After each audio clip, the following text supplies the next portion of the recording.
ईश्वर को प्रार्थना करते हुए 3 बार ओम का उच्चारण हमारे साथ करेंगे।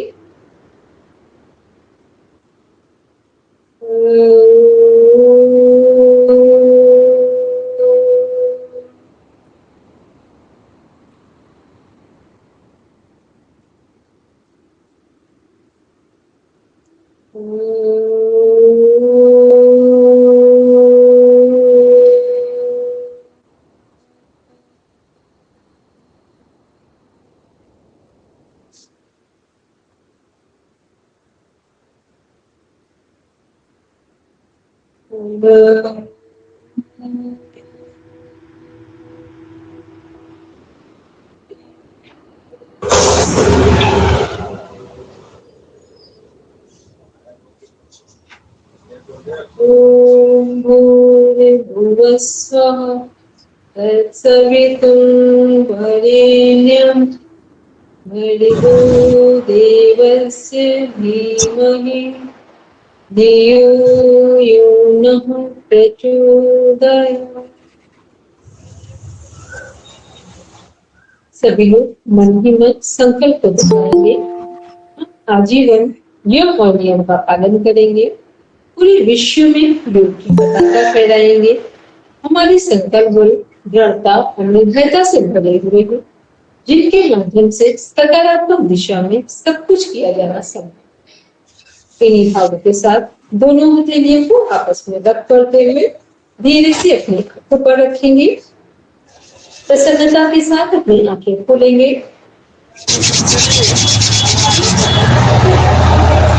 स्लाइड शेयर करेंगे। सभी के पास पीडीएफ है, सब लोग एक बार अपना अपना पीडीएफ ओपन करेंगे।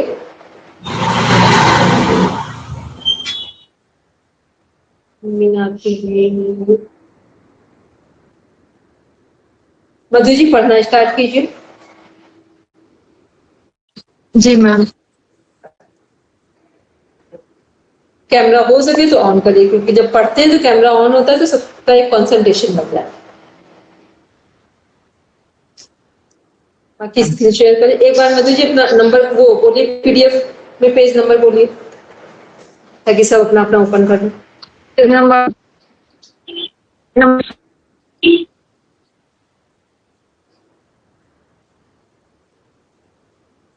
मधु जी आपकी आवाज क्लियर नहीं। एक बार मधु जी फिर से बोलिए पेज नंबर। नंबर 16। चलिए सभी ओपन करेंगे, स्टार्ट कीजिए मधु पढ़ना।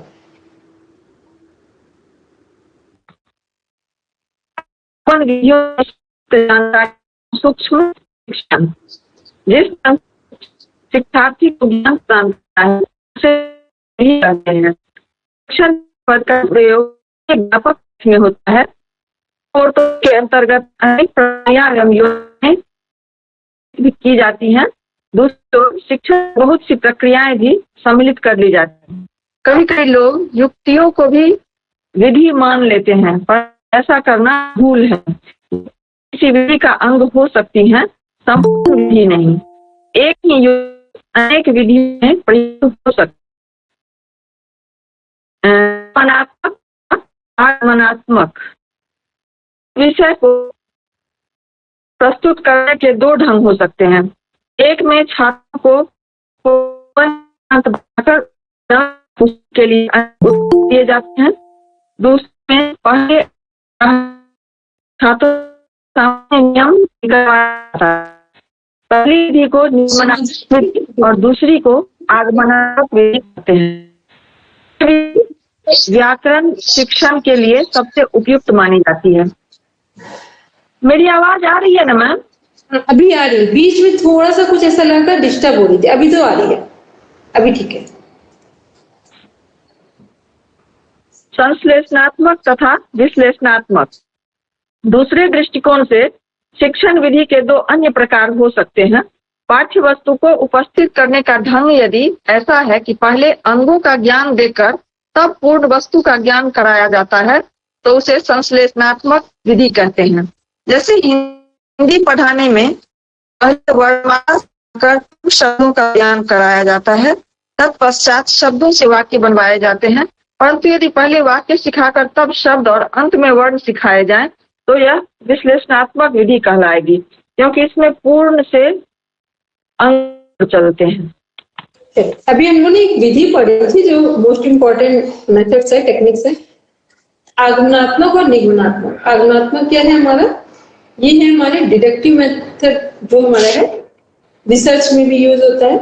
तो इसमें है क्या, आगमनात्मक और निगमनात्मक जो विधि है, आगमनात्मक का मीन्स हो गया कि जब कोई एक पूरा चैप्टर, जैसे सपोज करके एक पैराग्राफ दे दिया गया, अब वहां से हम लोगों को क्या करना है, पैराग्राफ से एक पूरा उसका, जैसे हम बचपन में पढ़ते थे कि पूरा एक हमने मॉरल वैल्यूज का चैप्टर पढ़ा और फिर उसका हमने लास्ट में एक कंक्लूजन देखा, एक जीत देखते थे कि झूठ बोलना पाप है, ठीक है, सेवा करना हमारा धर्म है, माता पिता का सम्मान करना चाहिए, ठीक, ऐसे करके हम लोग एक कंक्लूजन देखते। तो ये क्या है, ये आगमनात्मक विधि हो गया। निगमनात्मक में क्या हो गया कि एक लाइन दी जाएगी, जैसे मान लो कि एक हम लोग दशहरे के उपलक्ष्य में एक लाइन सुनते हैं हमेशा ना कि सत्य की झूठ पर विजय होती है, ठीक है, सत्य जीतता है, झूठ हारता है। तो ये क्या है, ये निगमनात्मक मेथड में क्या होगा कि ये लाइन दी गई है, अब इसको पूरा डिफाइन करना है।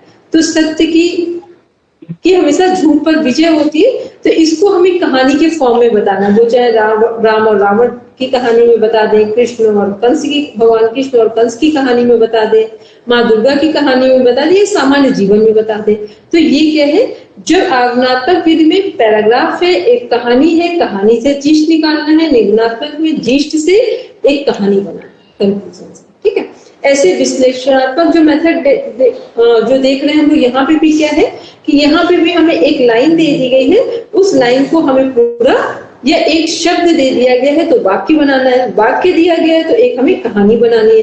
तो ये जो हम लोग मेथड से पढ़ रहे हैं, ये कहाँ जरूरी है, जब हम क्लास में पढ़ाते हैं तो एक टीचर को इन सब की आवश्यकता पड़ती है कि विषय के अनुसार, या जो समझने वाले विद्यार्थी बैठे हैं उनको समझाने के लिए अलग अलग टेक्निक्स का यूज किया जाता है।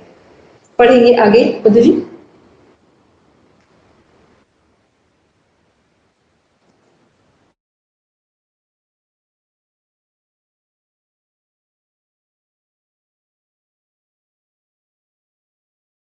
मधु जी आवाज नहीं आ रही है? हाँ सॉरी, कोई बात है, कोई बात नहीं, हमको लग गया था तभी तुमने बोला, ठीक है, बोलिए। वस्तु विधि शिक्षण का एक प्रसिद्ध सूत्र है, मूर्त से अमूर्त की ओर। वास्तव में हमें बाह्य संसार का ज्ञान अपनी ज्ञानेंद्रियों के द्वारा होता है, जिनमें नेत्र प्रमुख है। किसी वस्तु पर दृष्टि पड़ते ही हमें उसका सामान्य परिचय मिल जाता है।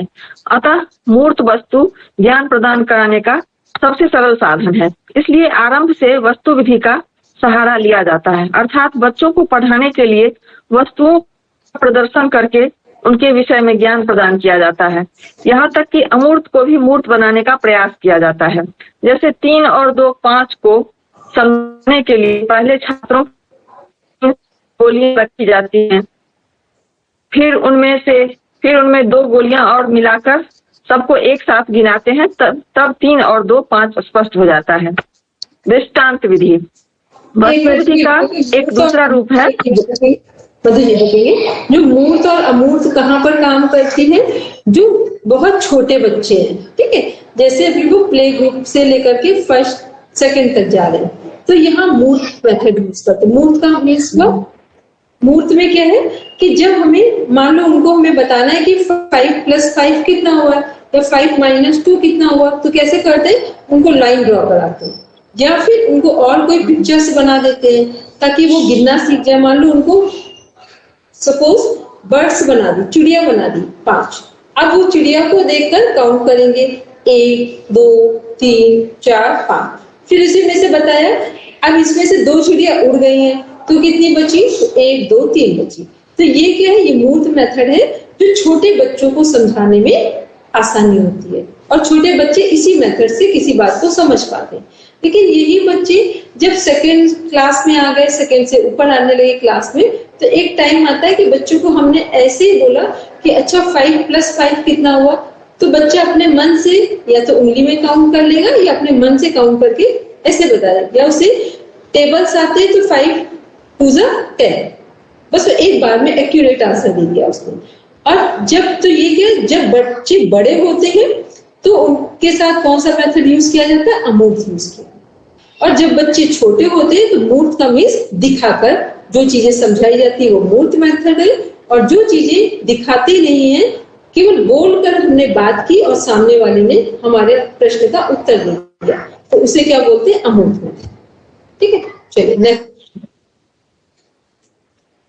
दृष्टांत विधि। वस्तु विधि का एक दूसरा रूप है दृष्टांत विधि। वस्तु विधि में जिस प्रकार वस्तुओं के द्वारा ज्ञान प्रदान किया जाता है, दृष्टांत विधि में उसी प्रकार दृष्टांतों के द्वारा। दृष्टांत दृश्य भी हो सकते हैं और श्रव्य भी। इसमें चित्र, मानचित्र, चित्रपद आदि के सारे वस्तु का स्पष्टीकरण किया जाता है। साथ ही उपमा, उदाहरण, कहानी के द्वारा भी विषय का स्पष्टीकरण होता है। कथन विधि एवं व्याख्यान विधि।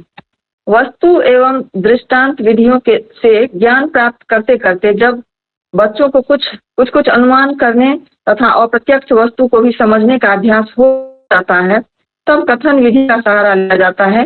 कथन के द्वारा छात्रों को पाठ्य वस्तु का ज्ञान दिया जाता है, परंतु इस विधि में छात्र अधिकतर निष्क्रिय श्रोता बने रहते हैं और पाठन प्रभावशाली नहीं होता। इसी से प्रसिद्ध शिक्षा शास्त्री हर्बर्ट स्पेंसर ने कहा है, बच्चों को कम से कम बतलाना चाहिए, उन्हें अधिक से अधिक स्वतः ज्ञान द्वारा सीखना चाहिए। व्याख्यान विधि इसी की सहचरी है। उच्च कक्षाओं में प्रायः व्याख्यान विधि का ही प्रयोग लाभदायक समझा जाता है। कथन विधि में प्रायः हर्बर्ट के 5 सोपानों का प्रयोग किया जाता है। वे हैं प्रस्तावना, प्रस्तुतिकरण, तुलना या सिद्धांत स्थापन, आवृत्ति, प्रयोग। परंतु केवल ज्ञानार्जन के पाठों में ही 5 सोपानों का प्रयोग होता है। कौशल तथा रसास्वादन के पाठों में कुछ सीमित सोपानों का ही प्रयोग होता है। प्रश्नोत्तर विधि, सुकराती विधि।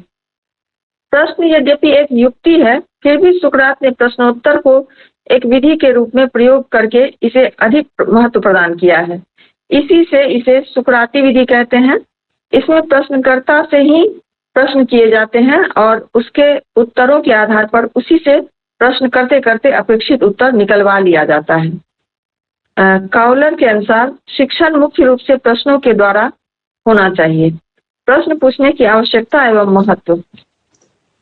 अब इसको एक बार समझो। जो सुकरात विधि है, जो दार्शनिक मेथड है, फिलोसफी का जो मेथड है, यहाँ पे क्या यूज करते हैं कि सपोज करके आपने कहा, कुछ एग्जांपल लेते हैं जो सुकरात विधि दार्शनिक विधि में यूज करते हैं कि आप किसी के पास आए या आप मेरे पास आए, आपने कहा मेरा स्वास्थ्य सही नहीं है, हमको कोई दवा दे दीजिए या हमें कोई ऐसी विधि बताइए जिससे हम ठीक हो जाए। तो जो सुकरात मेथड है या जो सुकरात विधि जो फिलोसफिकल मेथड है, वहां क्या यूज करते हैं कि आपके ही क्वेश्चन से आपको सॉल्यूशन दिया जाना है। तो हमने आपसे क्या पूछा कि आपका स्वास्थ्य ठीक नहीं है, ये आपको कैसे पता चला? आपने कोशिश की बताने की कि हमको अच्छा फील नहीं हो रहा है। फिर हमने पूछा अच्छा फील क्यों नहीं हो रहा है? आपने कहा कि हम सुबह उठे, रात में भी सोए, सुबह भी नींद आ रही है। फिर हमने कहा अच्छा। फिर आपने कहा कि खाना हमको डाइजेस्ट नहीं हो रहा है। तो हमने पूछा क्या खाया था? ये क्या है कि एक के बाद एक हमने बात आपके प्रश्न के अनुसार उसके अंदर जाते रहे। तो आपने हमसे कहा था स्वास्थ्य खराब है, हमें दवा दे दीजिए। तो हमने स्वास्थ्य खराब होने के सारे कारण का पता लगाया, आपसे प्रश्न पूछा। जब कारण का पता लगा लिया तो हम कहाँ पहुंचे? हमको सीधा समझ में आया कि ना तो आपके जीवन में सोने का टाइम है, ना सही खाने का टाइम है और ना सही जगने का टाइम है। तो जब तीनों ही चीजें गलत हैं, तो यदि हम आपको अच्छी से अच्छी दवा भी दे दें तो आपको लगता है काम करेंगी? लॉन्ग टर्म नहीं करेंगी। कोई भी दवा काम नहीं करती है, काम केवल आपका लाइफ स्टाइल करता है। दवाएं क्या है? जो एलोपैथी, ये तो जस्ट लाइक अ पेन किलर है, जितनी देर आपने खाया 5-6 घंटे न्यूरॉन्स को डाउन कर दिया, किल कर दिया, या उनको एक को होता है ना कि फेंटिंग पोजीशन में लाकर खड़ा कर दिया, थोड़ी देर बेहोश हो गए। उतनी देर में आपको लगा कि दर्द नहीं हो रहा तो आपको लगा हम ठीक हो गए, ठीक नहीं हुए। उतनी देर आपके सेल जो थे वो बेहोशी की कंडीशन में लाकर खड़े कर दिए गए पेन किलर लेकर। तो ये आपको लग रहा ठीक हो गया, ये कुछ भी ठीक नहीं हुए। तो जब भी लगे हमारा स्वास्थ्य खराब है तो सबसे पहले कहाँ ध्यान देना है कि हमने क्या खाया है, कौन सा भोजन हमें नुकसान कर रहा है, खाना देर रात क्यों खा रहे, स्वास्थ्य खराब होने के क्या कारण हो सकते हैं। एक आपको सुकरात विधि के मेथड में बोल देते हैं, यदि आप देर रात्रि भोजन कर रहे हैं आपका स्वास्थ्य खराब हो जाएगा। रात्रि में गरिष्ठ भोजन कर रहे हैं स्वास्थ्य खराब हो जाएगा। गरिष्ठ भोजन के बाद दूसरे दिन फिर भोजन कर रहे हैं स्वास्थ्य खराब हो जाएगा। बहुत देर रात में देरी सोने की आदत बना लिए स्वास्थ्य खराब हो जाएगा। सूर्योदय के बाद उठते हैं स्वास्थ्य आपका खराब हो जाएगा।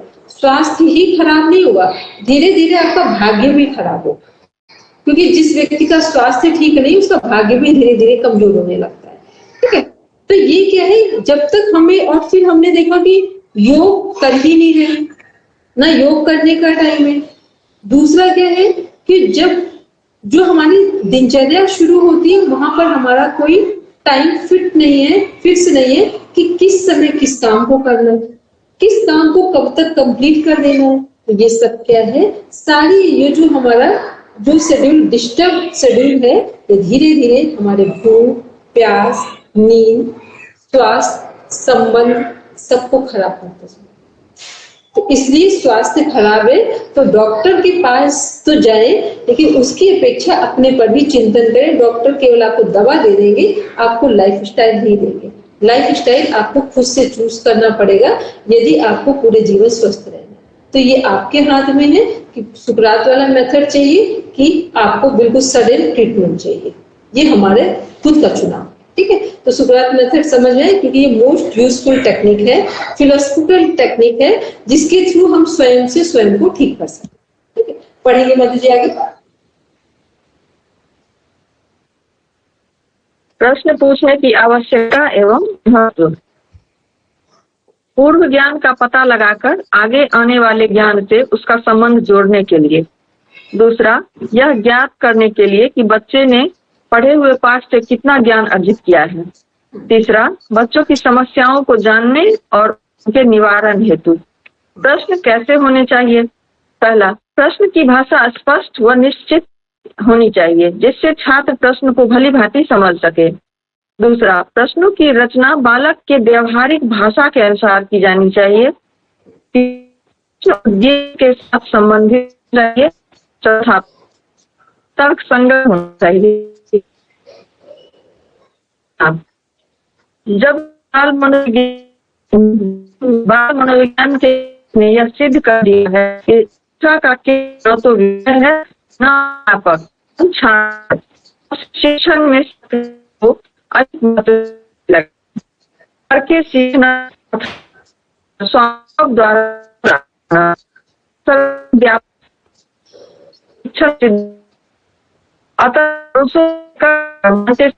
जो भी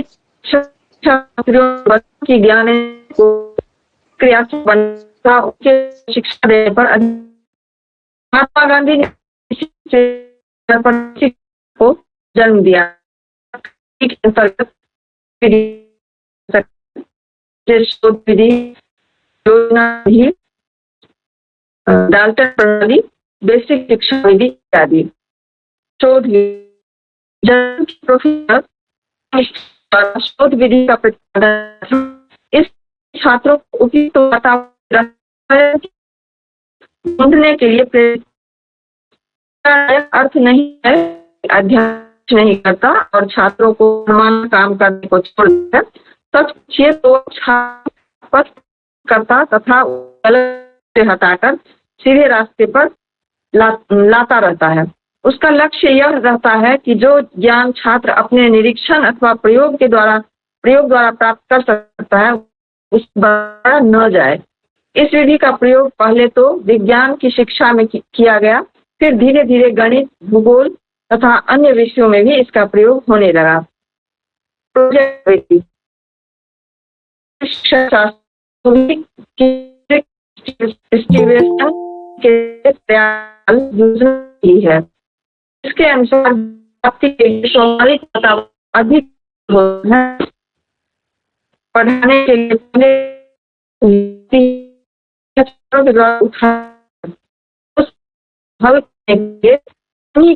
योजना बनाई, स्वाभाविक वातावरण पूर्ण किया जाता है। इसी से की जाए कि योजना वह समस्या मूलक कार्य है जो स्वाभाविक वातावरण में पूर्ण किया जाए।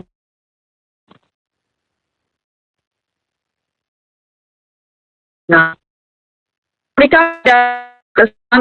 1915 के कुमारी हेन शिक्षा की नई विधि प्रयुक्त की, जिसे डाल्टन योजना कहते हैं। यह विधि कक्षा शिक्षण के दोषों को दूर करने के लिए आविष्कृत की गई थी। डाल्टन योजना में कक्षा भवन का स्थान प्रयोगशाला ले लेती है। प्रत्येक विषय की एक प्रयोगशाला होती है जिसमें उस विषय के अध्ययन के लिए पुस्तकें, चित्र, मानचित्र तथा अन्य सामग्री के अतिरिक्त संदर्भ हैं। विशेषज्ञ अध्यापक प्रयोगशाला में बैठकर छात्रों की सहायता करता है, उनके कार्यों की जांच तथा संशोधन करता है। वर्ष भर का कार्य 9 या 10 भागों में बांट कर निर्धारित कार्य लिखित दिया जाता है। छात्र उस निर्धारित कार्य को अपनी रुचि के अनुसार विभिन्न प्रयोगशालाओं में जाकर पूरा करता है। कार्य अनुवृत्तियों में बटा रहता है। जितनी अनुवृत्ति का कार्य पूरा हो जाता है उतनी का उल्लेख उसके रेखा पत्र ग्राफ कार्ड पर किया जाता है। एक मास का कार्य पूरा हो जाने पर ही दूसरे मास का निर्धारण कार्य दिया जाता है। इस प्रकार छात्र का उन्नति उसके किए हुए कार्य पर निर्भर करती है। इस योजना में छात्रों को अपनी रुचि और सुविधा के अनुसार कार्य करने की छूट रहती है। मूल स्रोतों से अध्ययन करने के कारण उनमें स्वावलंबन भी आ जाता है। इस योजना के अनेक रूपांतर हुए, जैसे बटेविया, विनेटका योजना इस पूर्व की है, फिर भी उसके सिद्धांतों में डाल्टन योजना के आधार पर माइक्रो टीचिंग विभिन्न विषयों के शिक्षण में काफी स्थान पहुंचने लगी। शिक्षण विभिन्न पाठों में पढ़ाया जाता है। इस विधि में छात्र अध्यापकों के बारे में भली जाता है तथा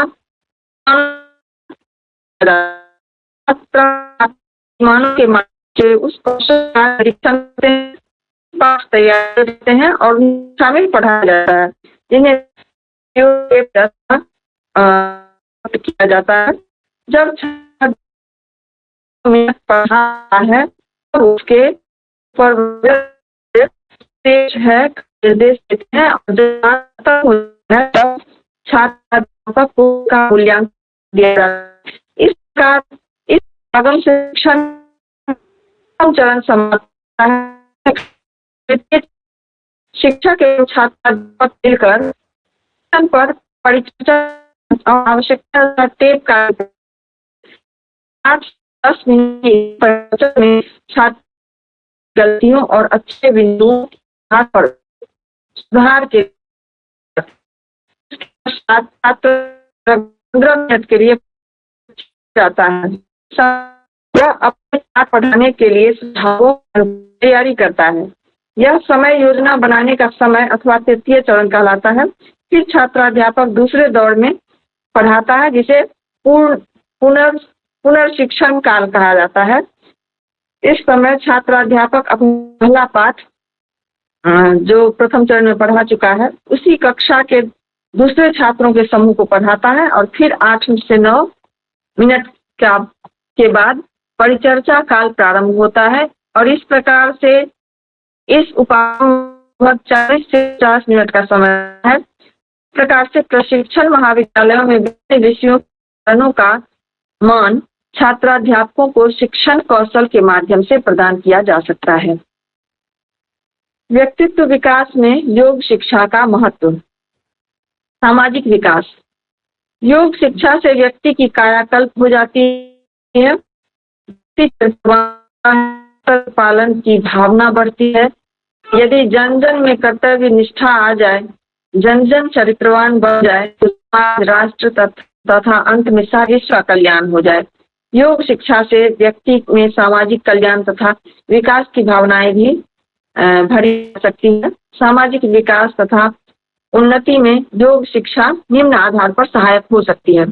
पहला, व्यक्ति समाज कल्याण के लिए तभी सहायक हो सकता है यदि वह स्वयं तन तथा मन से स्वस्थ है।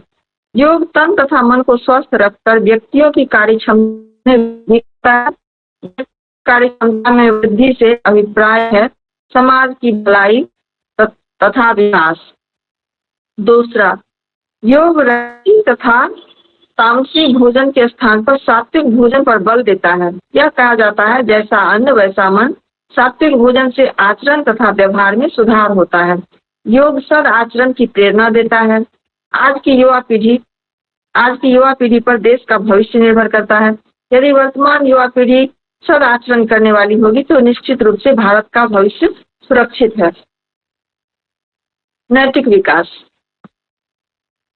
योग शिक्षा नैतिक विकास में महत्वपूर्ण योगदान देती है। कहा जाता है कि यदि हो जाए तो व्यक्ति फिर कमा लेगा, यदि उसका स्वास्थ्य ठीक नहीं है तो वह जीवन में कुछ खोता है, परंतु चरित्र ही नहीं है तो उसने सब कुछ खो दिया है।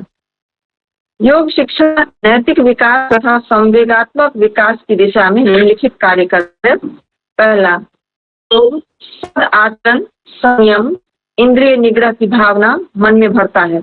उपयुक्त समय पर उपयुक्त कार्य करना तथा संवेगात्मक व्यवहार करने के गुण पैदा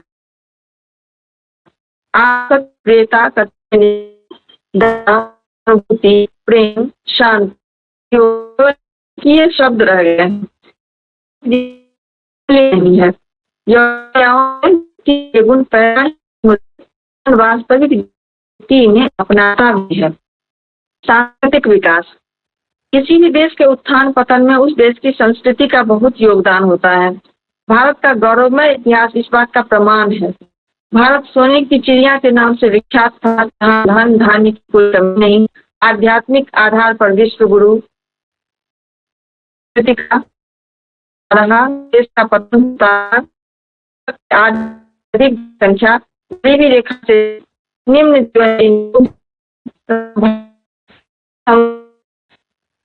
है। ऐसी स्थिति में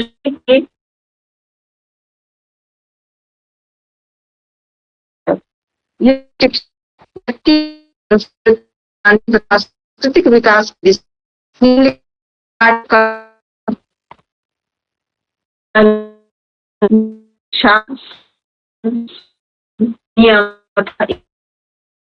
माध्यम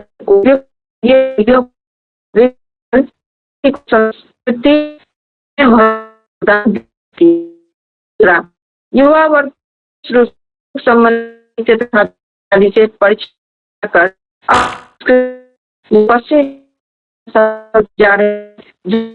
सहायता मिल सके। को अपनी प्राचीन संस्कृति तथा उसके मूल्यों को आत्मसात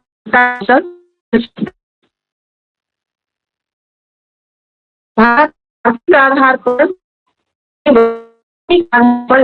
माना जाता रहा है। विश्व के अनेक देशों के लोग प्राप्त करके भारत आए थे। भारत उसके स्रोत थे। धीरे धीरे हम अपना गौरव चले गए। वर्षों विदेश लूट के जीवन हम पर ही नहीं जो एक ऐसा है व्यक्ति के ध्यान रुकेंगे। मधु जी, मेरी आवाज आ रही? ठीक। आज पहले अपना एक होमवर्क नोट करिए सब, ठीक है? क्योंकि आज जो भी पढ़ा है ये पूरा रिवीजन करना है। रिवीजन का मतलब हमें पढ़ाना है और आपको पढ़ के आना है। आज नेटवर्क कुछ पानी की वजह से आवाज क्लियर नहीं आई है, तो ना तो आपकी चीजें स्पष्ट हुई है, ना हमने आपको बहुत चीजों को एक्सप्लेन किया है, और ना स्क्रीन शेयर होगी। ठीक है, तो ये तीनों मेथड से आपकी क्लास कोई बहुत फ्रूटफुल नहीं रही है।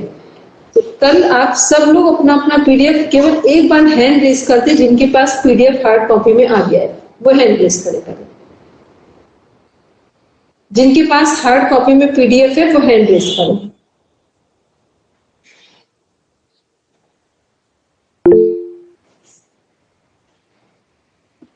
तो मुश्किल से 3-4 लोग हैं जिनके पास पीडीएफ है। ठीक है, 5-6 लोग हो रहे हैं जिनके पास 6, ये जिनके पास पीडीएफ। अब एक बात 7 हो गए जिनके पास पीडीएफ है नहीं है। 3 दिन की आपकी हम अभी क्लासेस लेंगे, 3-4 दिन जो भी होगा, हो सकता है 3 दिन में ही हो जाए, 4 दिन। सब अपना पीडीएफ लेकर बैठेंगे, क्योंकि ये जो क्लास है प्रैक्टिकल क्लास है। ठीक है, पीडीएफ भी लेकर बैठेंगे, सब अपना वीडियो ऑन करके बैठेंगे। और कल आपके सामने किस कारण से स्क्रीन शेयर नहीं की गई हमें नहीं समझ में आया, कल आपके पास स्क्रीन शेयर होगी, तो जो प्रॉपर स्टडी होती वैसे स्टडी कराएंगे। ठीक, आप अपने लिए अलर्ट होंगे कि प्रॉपर अपना पीडीएफ लेकर पेन पेपर लेकर बैठेंगे और एक बार सब रिवीजन करके बैठेंगे। आज आपका जो होमवर्क है वो आप सब नोट करिए कि जो अष्टांग योग के 8 अंग हैं उनको सही ढंग से पढ़कर बैठेंगे कि यम में कितने अंग हैं, नियम में कितने अंग हैं, आसन क्या है, प्राणायाम क्या है, प्रत्याहार क्या है, धारणा ध्यान समाधि है क्या, और इनको कैसे करते हैं, कैसे करना चाहिए, और हमारे जीवन में इनका उपयोग क्या है। ठीक, ये पूरा अष्टांग योग कंप्लीट करके बैठेंगे। कल स्क्रीन शेयर होगी, सब पीडीएफ लेके बैठेंगे। 3 से 4 दिन ये प्रैक्टिकल सेशन है, इसको हम प्रॉपर करवाएंगे। ठीक है, क्योंकि हमको ऐसे एकदम पैसिव मोड में पढ़ाने का कोई मैटर नहीं होता। ठीक, और थोड़ा सा कुछ मधु जी का हो सकता है कुछ नेटवर्क इशू, क्योंकि बारिश हो रही है तो यहाँ पर मेरी तरफ से नहीं है। तो सब लोग के पास पीडीएफ होगा, बैठेंगे, तो मान लो किसी की तरफ कोई इश्यू हो भी तो जिनकी तरफ सही है वो उसको रीड कर लेंगे। ठीक है, चलिए सब बैठेंगे शांति पाठ के लिए। आज जो हमने बोला उसको 3-4 दिन की जो क्लास है उसको बहुत अच्छे तरीके से कंप्लीट करें, क्योंकि पढ़ने का मीन्स है एक एक्टिव मोड में पढ़ना। ठीक है, तो मधु जी अपनी तरफ से सही पढ़े, लेकिन ना स्क्रीन शेयर हो रहा है, सभी के पास पीडीएफ लेकर बैठे हैं कि नहीं ये कंफर्म नहीं हो रहा है यहाँ पे। ठीक है, चलिए सब बैठेंगे शांति पाठ के लिए।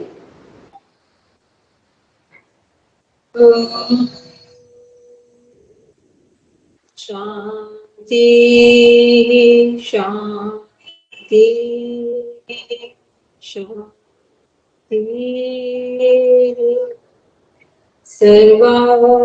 सर्वारिष्ठेषु शान्तिर्भवतु। Now pause, touch your eyes, then open your eyes. सभी को प्रणाम, शुभ रात्रि।